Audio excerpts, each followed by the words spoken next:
Hey there. So as promised, we're going to talk about solving proportions with distribution. The homework for this is a worksheet that's attached here. Just like all worksheets, no need to print, just do it from your screen into your homework notebook, just like you would if it was out of the textbook. And the last problem is the presentation. So get yourself ready for notes, and we're going to get started about solving proportions with the distributive property. Now, here's how you can tell you're going to use the distributive property, is that there is going to be an addition or subtraction problem. So if there's an addition or subtraction problem where you're going to cross multiply, well, you're multiplying with addition and subtraction. So you get x plus like this, which means that you're going to have to distribute. So what I do is just put in the parentheses. So in this case, I'm just going to put the parentheses in around my addition or subtraction. If I'm looking at a problem down here, oh, I see another addition or subtraction problem, I'm just going to immediately start by putting in my parentheses, because that's going to help me remember that I'm going to need to distribute. And from there, I cross multiply because they are equal fractions.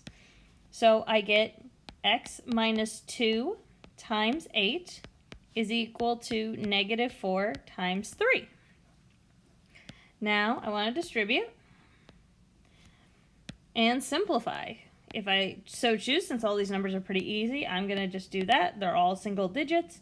8x minus 16 is equal to negative 12. It's a negative times a positive.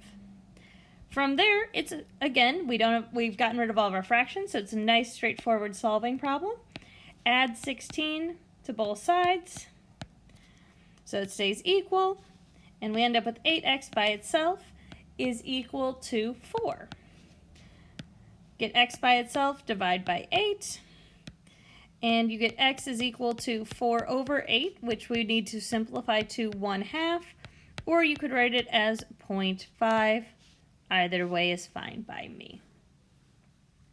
Similar thing's going to happen in number 2. I've already drawn in my parentheses, so when I multiply with my cross multiplication, I am going to make sure I distribute. So 4 times 3 is equal to 2 times 7 minus y.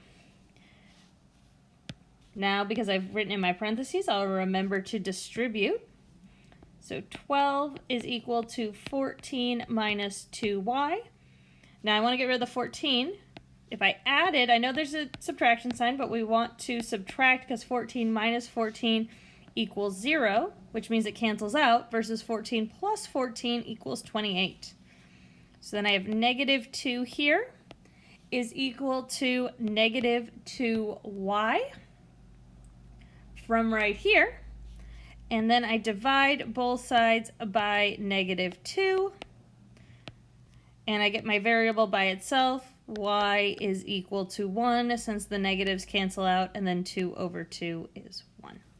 So make sure you're including those parentheses. This is definitely one of the lessons that I find students get a little bit more confused with. And so make sure that you are, if you're stuck on anything from the worksheet, the answers are on the second page. Please go and check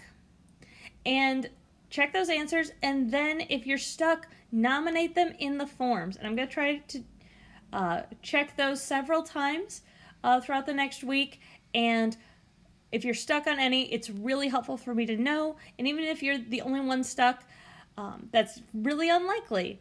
You're probably not the only one stuck, but you might be the only one who is nominating them. So it's really helpful that you're doing that part, even maybe for other students who aren't remembering or don't feel like they want to tell me when they're stuck. And it's really helpful when you are brave enough to let me know those things, because this is a tricky topic. I'll talk to y'all later. Enjoy your